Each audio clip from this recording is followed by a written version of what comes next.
Hoy hablaremos del tema la eclesía o la iglesia de Cristo. Eclesía es el término en griego del cual se derivó en castellano iglesia. Trataremos de acercarnos a una visión de reforma de la iglesia y el reino en este tiempo de cuarentena. Es muy interesante este tema. A manera de introducción tengo que decir varias cosas. Estamos en un tiempo propicio para una nueva reforma de la iglesia. En ningún momento debemos pensar que la cuarentena que estamos viviendo, la cual nos está impidiendo congregarnos, sea nociva para el desarrollo de la iglesia. De ninguna manera. Tampoco debemos alimentar el temor, mucho menos el pánico, tampoco el desánimo y el caer en una rutina de una nueva vida solo de supervivencia tediosa, trabajando más de lo que trabajábamos antes, estando cansados de tantas y tantas conexiones de reuniones online, sobre todo por Zoom, viviendo dentro de un mundo reducido tal vez a la alcoba, la cocina, el baño y la oficina improvisada que montamos en alguna parte de nuestro apartamento o nuestra casa. Y todos esperando que algún día se acabe la pandemia. Pero parece que se está alejando mucho ese tiempo de acabarse. Ahora, Dios nos sacó de los edificios a los cuales considerábamos como el templo, como los templos. Fuimos forzados también a salir de la costumbre de actividades semanales y ahora no debemos caer en una nueva rutina de encierro más pequeñita. Estábamos encerrados en la iglesia, en el templo, y ahora vinimos a encerrarnos en el apartamento o en la casa, pero no debemos permitir que este encierro nos apoque, nos debilite en la fe, en la esperanza, nos convierta en una especie de zombies trabajadores con los ojos irritados de tanta pantalla que solo trabajan, comen, ven televisión, se aburren, se deprimen y duermen. Muchas personas, muchos ministros y creyentes solo están esperando volver a los templos para volver a ser cristianos. Algunos se están enojando porque no nos dejan. Es posible que por mucho tiempo sigamos en esta condición, creo yo, porque analizando, viendo las curvas, a menos que Dios intervenga de manera sobrenatural o que aparezca la famosa vacuna que se está esperando, pero aún así esto se va a tardar tal vez mucho tiempo. Mm, Hasta el momento, Dios en su gracia nos ha permitido renovarnos, reencontrarnos consigo mismos y con el diseño de la familia. Esto es maravilloso. Dios ha hecho cosas lindas, cosas buenas. Por esa razón no debemos olvidarnos ni perder de vista lo bueno que Dios está haciendo. Pero necesitamos seguir orando o intensificar nuestra oración, seguir meditando y encontrando esas nuevas puertas y esas nuevas respuestas creativas en el Espíritu Santo antes de consolidar un nuevo estilo de vida, porque estoy percibiendo y estoy viendo que se está consolidando un nuevo estilo de vida, ya como que el concreto que fue vertido en estos nuevos paradigmas en los que nos metió obligatoriamente la pandemia, ese concreto como que ya se está fraguando, pero ojo, debemos tener cuidado de buscar al Señor. Recordemos que la Biblia dice que todas las cosas ayudan a bien a los que conforme a su propósito fuimos llamados. Leámoslo, como lo están viendo ahí, Romanos 8:28, en la nueva Biblia viva. Dice así, además, sabemos que si amamos a Dios, Él hace que todo lo que nos suceda sea para nuestro bien. Él nos ha llamado de acuerdo con su propósito. Dios nos está dando la oportunidad de avanzar como nunca antes para que cuando regresemos en pleno a los edificios, no volvamos a ser los mismos de antes y no volvamos a lo mismo de antes, sino que tengamos una nueva comprensión del diseño original de la Iglesia de Cristo o la Eclesía de Cristo y la tremenda dinámica, movilización y transformación que está implícita dentro de ella como una energía potencial del reino de los cielos que quiere manifestarse en este tiempo. Dios nos está dando esta oportunidad y Él en su lenguaje silente, su lenguaje silencioso, espera que nosotros comprendamos lo que nos quiere decir. Ahora, ¿qué es la reforma de la iglesia? ¿Qué nos está proponiendo Dios en este tiempo? La reforma es el proceso de cambio de forma desde el comienzo del desarrollo del cuerpo de Cristo hasta el pleno alcance de su madurez, como enseña Efesios 4:13. Leámoslo en la versión Nueva Traducción Viviente. Este proceso continuará hasta que todos alcancemos tal unidad en nuestra fe y conocimiento del Hijo de Dios que seamos maduros en el Señor, es decir, hasta que lleguemos a la plena y completa medida de Cristo. La reforma trae un crecimiento en el nivel de comprensión de los misterios de la palabra de Dios por el Espíritu Santo. Cambia los paradigmas, las formas religiosas, el statu quo, las tradiciones muertas, los modelos de hombres y nos acerca paulatinamente a la verdadera expresión y manifestación del reino de Dios en la tierra. Como dice en Proverbios 4:18, mas la senda de los justos es como la luz de la aurora que va en aumento hasta que el día es perfecto.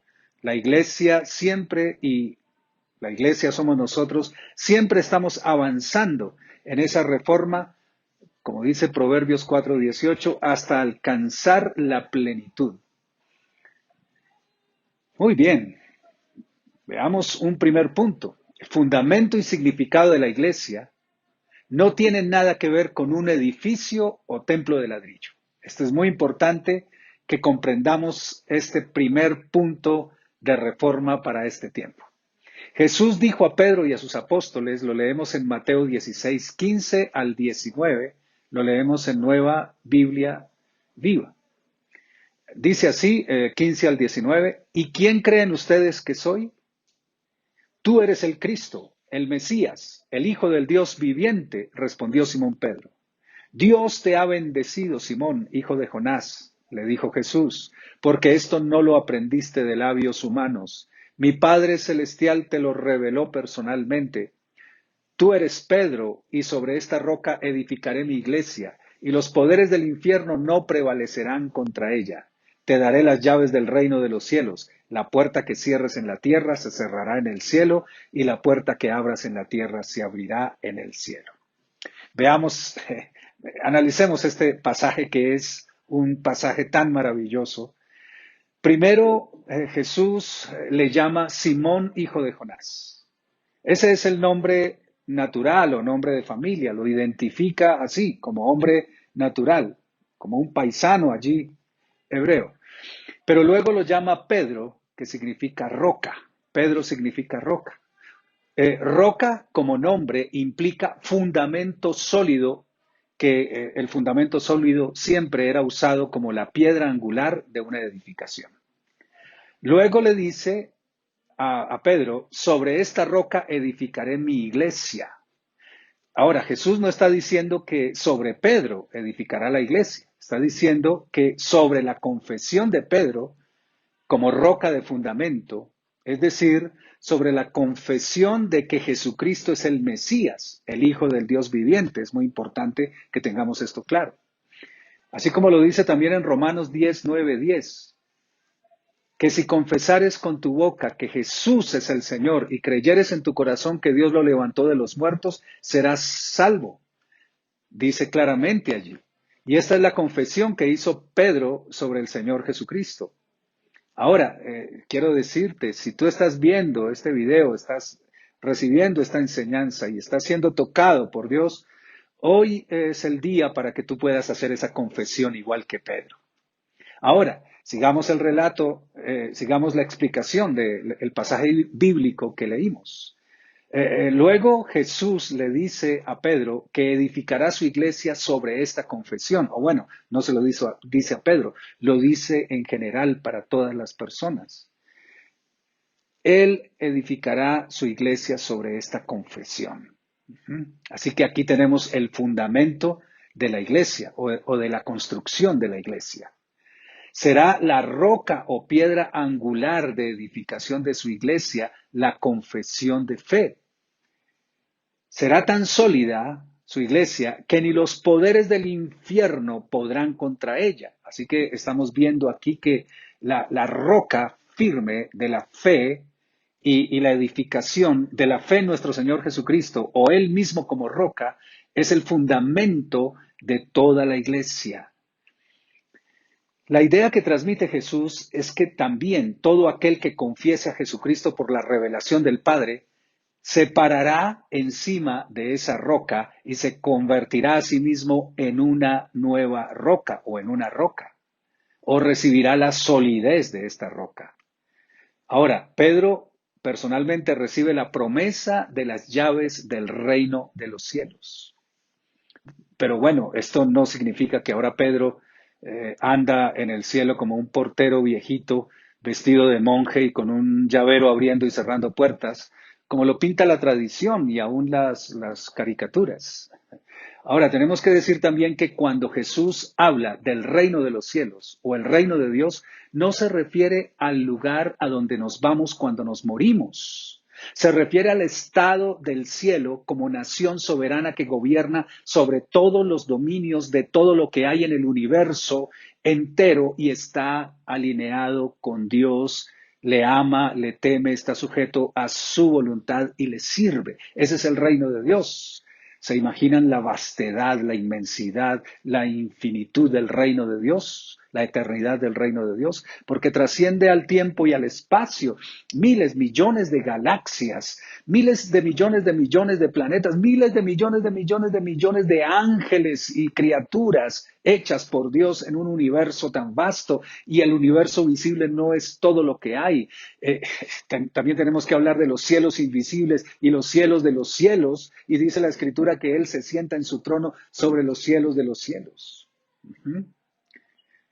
Cuando dice que a Pedro le dará las llaves del reino de los cielos, no es aquel viejito con el llavero que estábamos hablando, sino que Jesús está usando una figura de la autoridad entregada y recibida para gobernar desde el reino de los cielos con su poder ejecutivo sobre la tierra. ¡Qué tremendo poder! Ya nos vamos adentrando en lo que significa la iglesia y la reforma del entendimiento de lo que es la iglesia, su significado.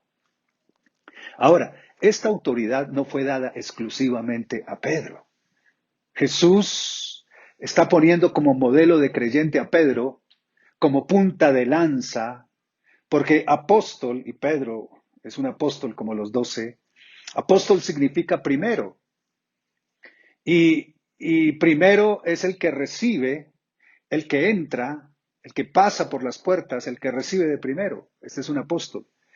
Pero todos los creyentes, los hijos de Dios nacidos de nuevo, también podemos recibir por la fe, similar a la de Pedro, la autoridad para atar y desatar, para abrir y cerrar puertas del reino de Dios en la tierra. Sí, así es, a nosotros, los más pequeñitos del universo, viviendo en uno de los planetas más recónditos y más pequeñitos del universo, en medio de la vastedad de los dominios que Dios creó en el reino, se nos fue entregadas, nos han sido dadas llaves del reino para abrir y cerrar puertas, no solamente aquí en la tierra, sino recíprocamente, cielos y tierra.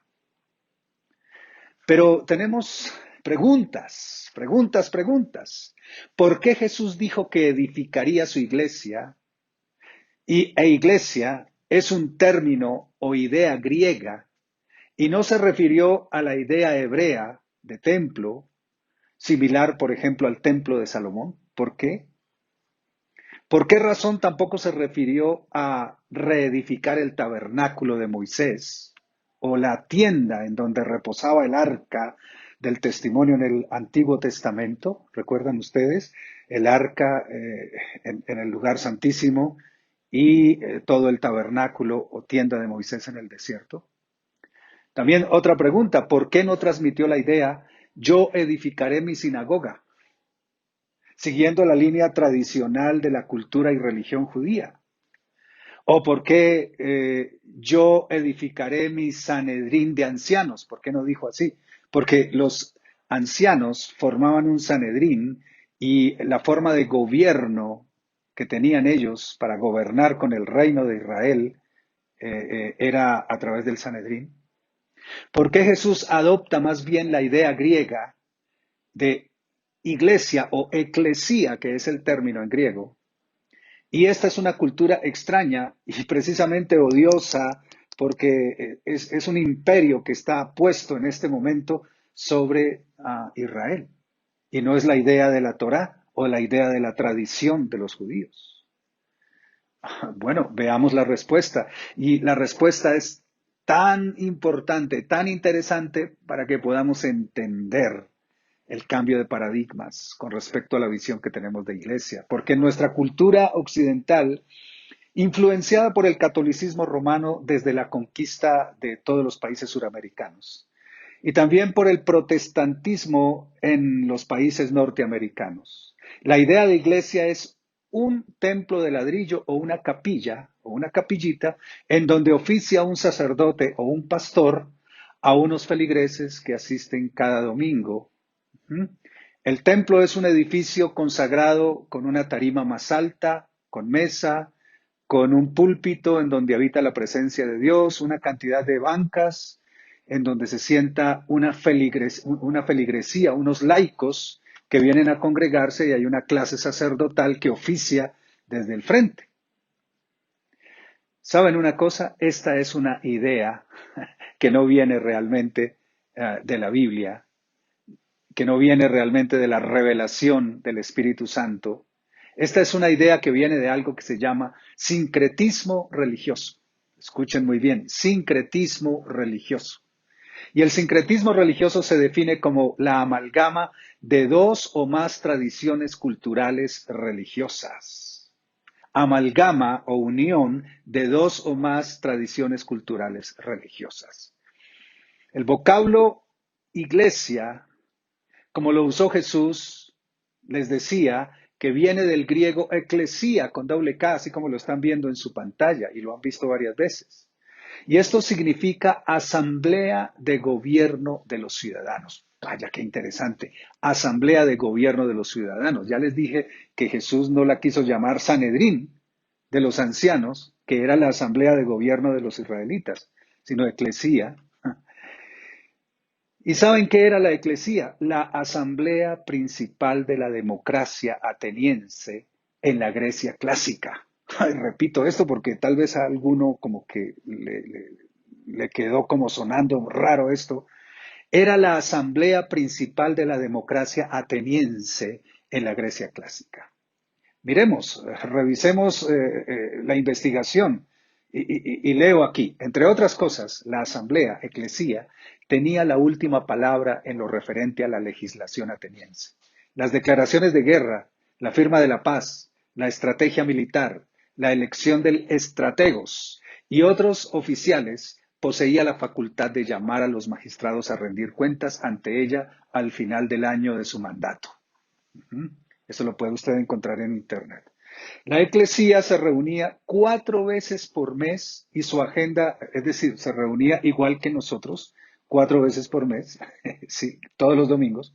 La eclesía se reunía 4 veces por mes y su agenda de deliberación y trabajo era establecida por un consejo superior llamado Boulé, conformado por 500 personas notables.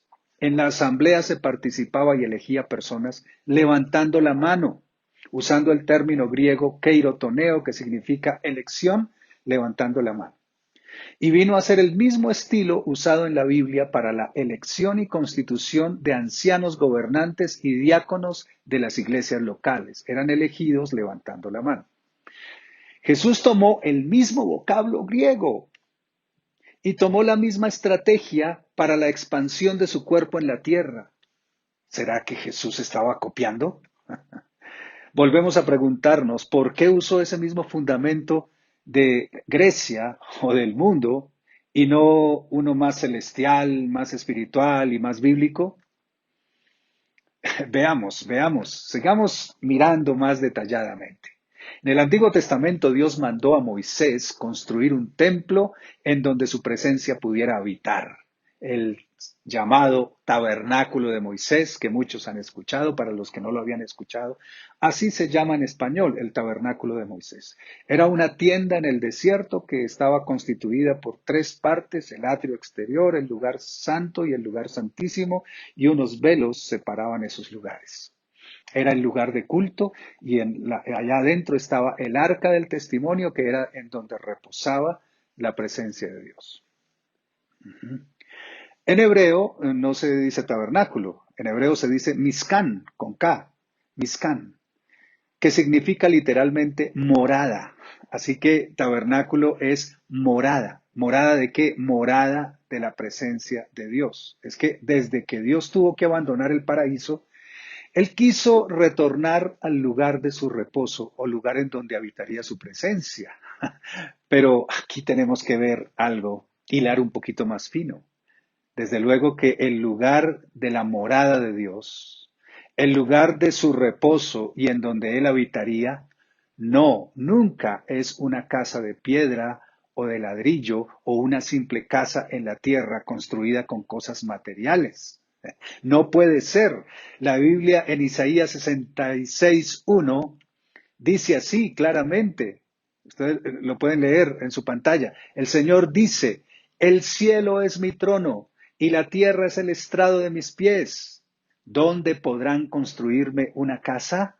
¿Dónde podrán hacerme un lugar de descanso? Si es que Dios es omnipresente.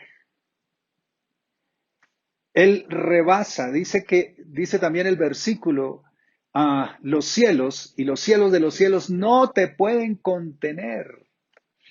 Así que realmente Dios está interesado en un lugar donde reposar, pero esto no es algo tan simple, tan pequeñito y tan inerme e inerte como una casa hecha de materiales terrenales. Ahora, ¿de dónde vino la palabra templo? ¿De dónde vino ese vocablo templo? Ese vocablo tuvo su origen en el imperio egipcio realmente y fue definido por los egipcios como la imagen terrestre de la morada celestial. Repito, la imagen terrestre de la morada celestial. El primer templo construido realmente fue en el tiempo antes del diluvio universal y fue Babel. Y Babel, la torre de Babel, fue un templo del hombre rebelde contra Dios, asociado o unido con los ángeles caídos, y fue construido para sí mismo, para rebelarse contra Dios. Después vino la cultura egipcia y construyeron los templos de Luxor y Karnak. Ustedes los pueden ver en la pantalla. Luego, todas las civilizaciones tuvieron templos a sus dioses, a su diferente cantidad y categorías de dioses. Pueden ver también allí la Acrópolis de Atenas, de toda la mitología de la cantidad de dioses griegos. Los dioses realmente no eran dioses, eran ángeles caídos, que al perder su morada celestial, porque ellos fueron echados de la tierra en la batalla con Miguel, dice la escritura en el libro del Apocalipsis, revela que hubo una gran batalla en los cielos y Miguel y sus ángeles peleaban contra el dragón y sus ángeles, y el dragón y sus ángeles eran la tercera parte de los ángeles del universo. ¿Se imagina usted esa guerra que hubo en el principio? Esa fue la verdadera guerra de las galaxias. Y todos estos ángeles fueron echados del cielo y muchos de estos ángeles vinieron a parar en la tierra, y al perder su morada, estos ángeles comenzaron a inspirar a los hombres idólatras, pecadores y sus lacayos en el tiempo antes del diluvio y después, los fueron inspirando para que les construyeran casas materiales, porque perdieron sus casas en el cielo, en donde ellos habitaran y pudieran ser adorados por los hombres, porque quisieron emular, imitar la adoración a Dios, pero centrada en ellos mismos. Pero Dios realmente no necesita ninguna casa de ladrillo, ninguna piedra inerte, ninguna piedra estática sin vida en la tierra. Ahora, tenemos un problema de costumbre y cultura. Un problema de costumbre y cultura que todavía no se ha quitado en la mentalidad y en los paradigmas terrenales. Recordemos que los hebreos estuvieron cautivos durante 400 años dentro de la cultura egipcia y por tanto tenían la concepción y cosmovisión religiosa y cultural egipcia. 400 años, son como 6 o 7 generaciones. Ya estaban acostumbrados, eran egipcios de corazón. Aunque fueran esclavos, ellos tenían la religión egipcia, la cultura egipcia, todo lo egipcio, la idiosincrasia egipcia. Ellos estaban acostumbrados a ver Karnak, Luxor, las pirámides, y ellos tenían la concepción de los templos humanos según la cosmovisión egipcia.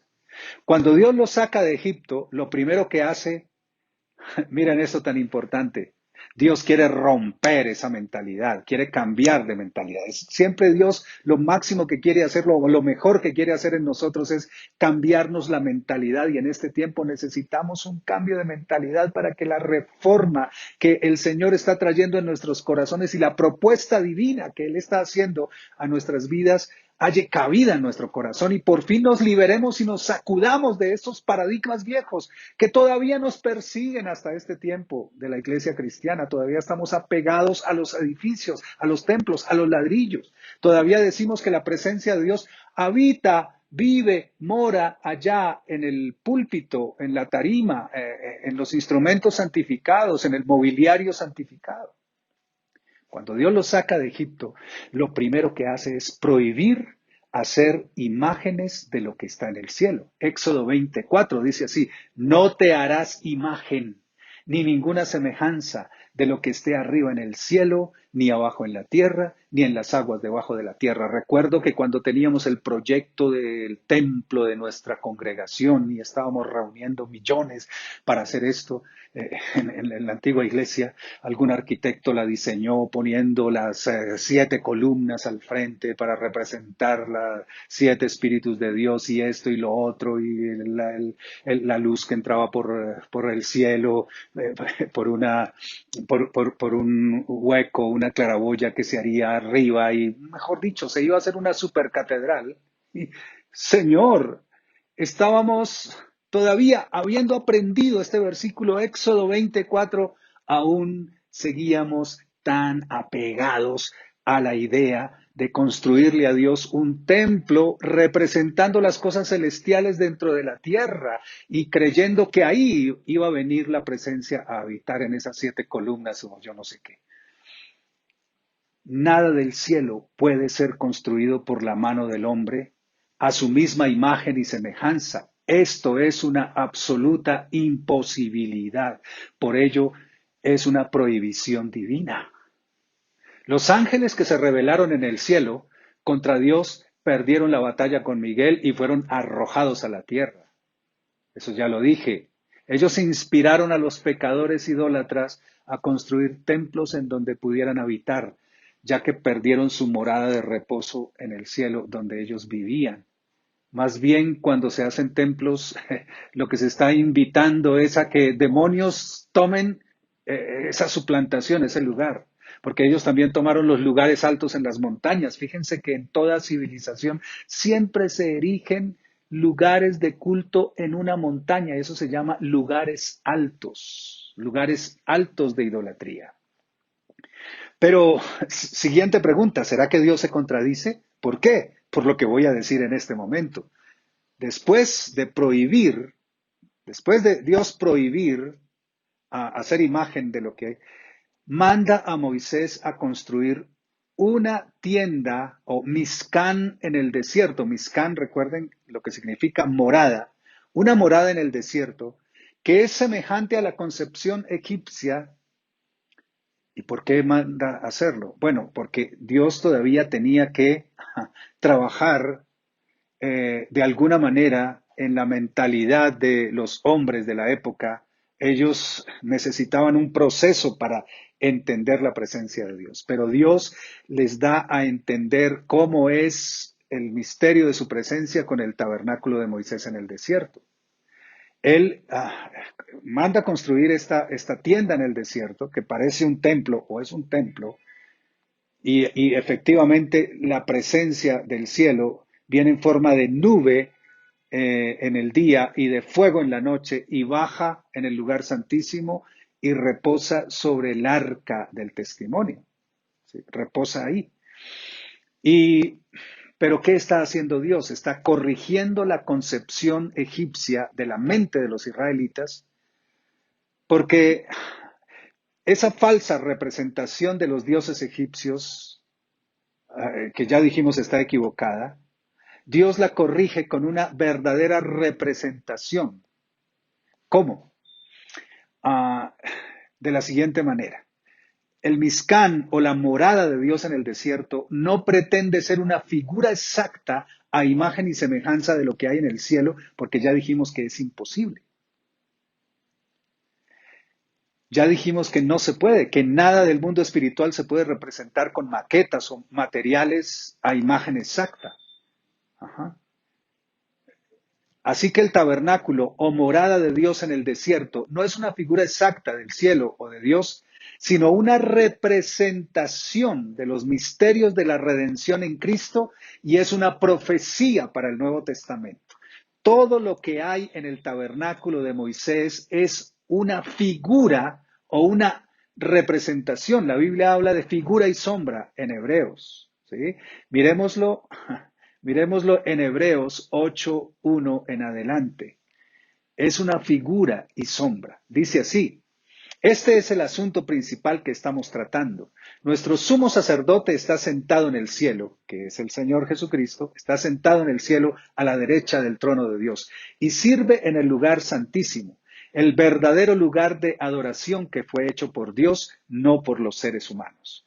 Todos los sumos sacerdotes tienen el trabajo de presentar ofrendas y sacrificios a Dios. También es necesario que nuestro sumo sacerdote ofrezca algo a Dios. Si sirviera en la tierra no sería un sacerdote. Aquí ya hay sacerdotes que siguen la ley y presentan ofrendas a Dios. El culto que rinden es en realidad solo una copia, una imagen borrosa de lo que se hace en el cielo. Por eso, Dios le advirtió a Moisés cuando iba a construir la carpa sagrada, aquí lo traduce como la carpa sagrada, asegúrate de construir todo como el modelo que te mostré en la montaña. Pero a Jesús se le ha dado un servicio más importante. Asimismo, también el nuevo pacto que él trajo es más grande que el anterior porque se basa en mejores promesas. Fijémonos que aquí está hablando muy claramente y lo que Dios hace realmente allí con esta carpa sagrada o con el Mizcán o con la morada de su presencia es representar para el Nuevo Testamento. Y Dios está cambiando los paradigmas de la mentalidad hebrea como en este momento están cambiando nuestros paradigmas de templo o sede de la presencia de Dios o lugar en donde habita la presencia de Dios. ¿Sí? Y ya veremos en dónde es el verdadero templo de la presencia de Dios. Y Él está cambiando ese paradigma en los hebreos acostumbrados a ver a Karnak y Luxor y estos templos. Ajá. Y hay por lo menos 4 paradigmas que pude ver que están cambiando, que él está cambiando en la mentalidad de ellos y en la mentalidad de todo hombre. Número 1, la tienda o morada es en el desierto, no es dentro de la ciudad. Esto da la idea de salir del mundo, pues el reino de Dios no es de este mundo. ¿Mm? Egipto representa al mundo y ellos salieron del mundo y Dios les manda construir esta tienda en el desierto de camino hacia la tierra prometida. Esto nos habla en el Antiguo Testamento de separación y santificación. Salir del mundo, salir de en medio de ellos, salir de en medio de ellos y yo os recibiré, dice en el Antiguo Testamento, y esto lo repite Pedro en su primera predicación ante las multitudes. Pero si venimos al Nuevo Testamento, nos encontramos a Jesús hablándole al mismo Pedro, hablándole de eclesía. Y ya vimos que eclesía da la idea también de retornar al mundo, porque eclesía es la asamblea de gobierno para gobernar precisamente con un reino. Y El reino de Dios es un reino en expansión y es un reino que está tomando a los otros reinos y los está tomando con el amor, con el lenguaje del amor y la transformación y el poder de Dios y la revelación también. Así que aquí el mensaje es, el primer mensaje o el mensaje del Antiguo Testamento es salir de los paradigmas y los conceptos del mundo y salir en santificación apartándose de Egipto. Pero Jesús nos habla de eclesía y significa, siendo santificados por su sangre y por su poder, volvemos al mundo no para volvernos a identificar con Egipto, no para encarnar nuevamente la cultura de este mundo, sino para transformarla con el poder de Dios, para cambiarla. Porque la idea que Dios nos está dando no es de una tienda o morada o un tabernáculo solamente para ofrecer sacrificios o cosas religiosas porque ya se acabaron los sacrificios, sino que nos está hablando de una idea mejor, la idea de traer un reino que se está expandiendo, el reino de Dios, para causar transformación en este mundo. Porque por un lado el mundo está mal, está irreconciliado con Dios, está alejado de Dios, está muriendo y muerto en sus pecados, está muriendo y está yendo al infierno. Y el Señor nos manda o le manda a su eclesía traer esa transformación. En segundo lugar, el segundo paradigma que cambia en la mentalidad de los hebreos y que nos cambia a nosotros es que es una tienda móvil. Una tienda móvil. No es un edificio de ladrillo fijo. Fíjense, es una carpa, ¿sí? O una tienda que se desarma y se arma. Ajá. Esto rompe la concepción de estacionarse en una rutina y eso es lo que nos ha pasado. ¿Cuántos años estacionados en un edificio de ladrillo? ¿Verdad? Y Dios quiere que la iglesia sea una iglesia en movimiento. El reino de Dios es un reino en movimiento, es un reino en expansión, no es un reino estático. El peor engaño que el diablo pudo traer a través de la tradición humana y a través de el origen de la palabra templo es encerrar a la iglesia y mantener a la iglesia tan encerrada que la iglesia perdió su movilidad y la tienda en el desierto, el Mizcán en el desierto, era una tienda móvil que iba rumbo a la tierra prometida, rumbo a la expansión. Es un reino en movimiento y un reino en expansión. No se olviden de esto. No es una cantidad de personas que se envejecen en una banca escuchando siempre a alguien que predica en una tarima sagrada, así hasta viejitos. Esto no es la idea de la iglesia. Ajá.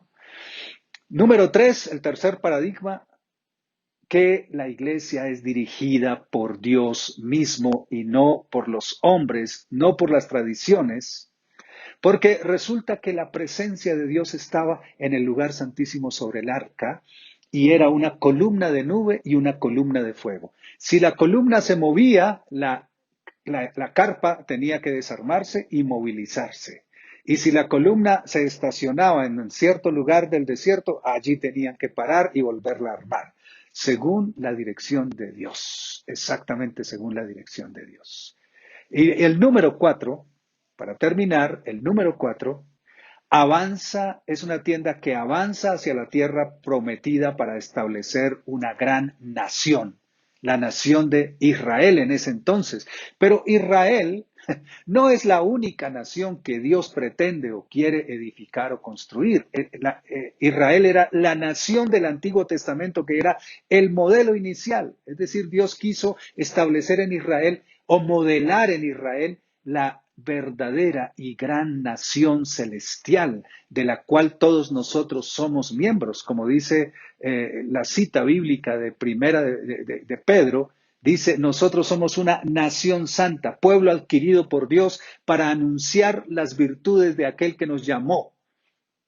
¡Qué bendición! Amén. ¡Qué bendición! Gloria a Dios. Ahora, quiero decirles, y terminamos con esta idea para continuar profundizando, porque esto es maravilloso, esto nos va a romper esos paradigmas y nos va a cambiar. Y cuando volvamos a los edificios, volveremos con la verdadera concepción de iglesia en movimiento. La iglesia del Señor Jesucristo, o el lugar santísimo, ese lugar en el desierto que el Señor estaba tipificando o representando, somos nosotros. El tabernáculo de Dios o el Mizcán de Dios o esto que se representa con estas figuras del Antiguo Testamento, somos nosotros, somos la iglesia, porque en el Nuevo Testamento el Señor Jesucristo está diciendo que Él es la cabeza de su cuerpo, que es la iglesia, y todos nosotros somos su cuerpo. Así que estando en nuestros hogares, nosotros debemos activar lo que veremos en 8 días, la comunión del Espíritu, porque aunque estemos lejos unos de otros o no nos podamos ver en este tiempo, debemos activar el amor y la comunión en el Espíritu para trabajar juntos. Padre, te damos gracias y te bendecimos en este día. Y gracias, Señor, por permitirnos lanzar este fundamento o establecer este fundamento o hablar del fundamento primero, que es nuestro Señor Jesucristo, y concluir diciendo que nosotros somos tu cuerpo, Señor Jesús, tu iglesia, y que tú y nosotros somos un cuerpo vivo que está trayendo transformación y traerá transformación sobre el planeta entero en esta temporada nueva después de esta pandemia y de lo que permitiste tú que sucediera en la tierra. Amén.